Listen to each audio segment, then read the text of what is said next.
Rimane spento il lume a petrolio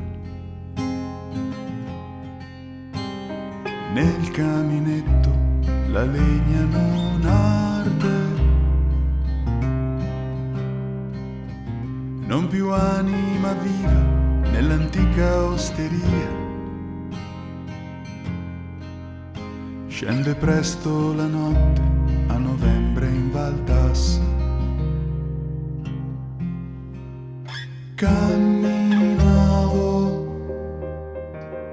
poco prima del tramonto sul sentiero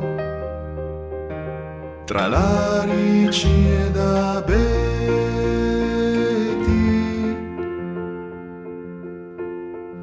con l'autunno che affila le montagne. Dentro al bosco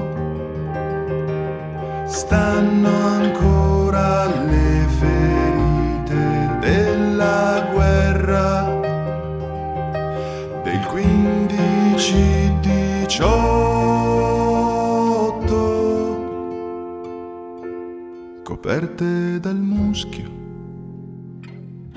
e dal tempo che dorme.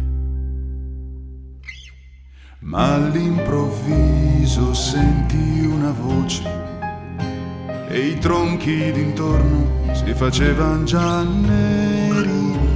Saliva dal fondo di una gola rocciosa con un colpo di vento per raccontare una storia. Dentro il bosco, poco prima del tramonto sul sentiero tra larici ed abeti,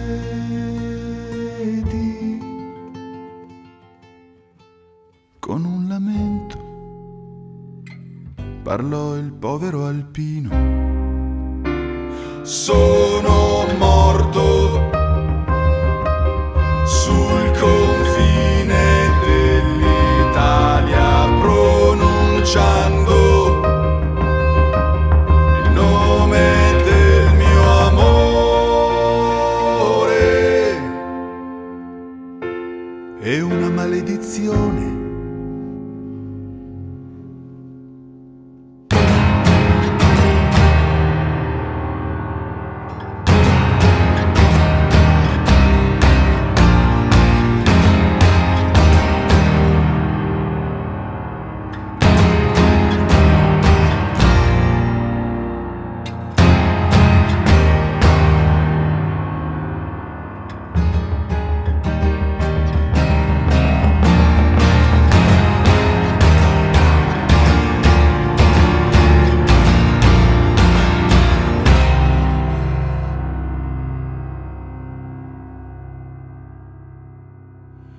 Mara e Vittorio giocava alle carte.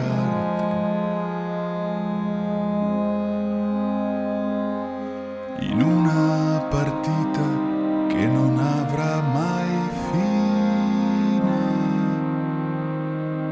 e non si curava di quel piccolo fante che ha lasciato la vita sull'antico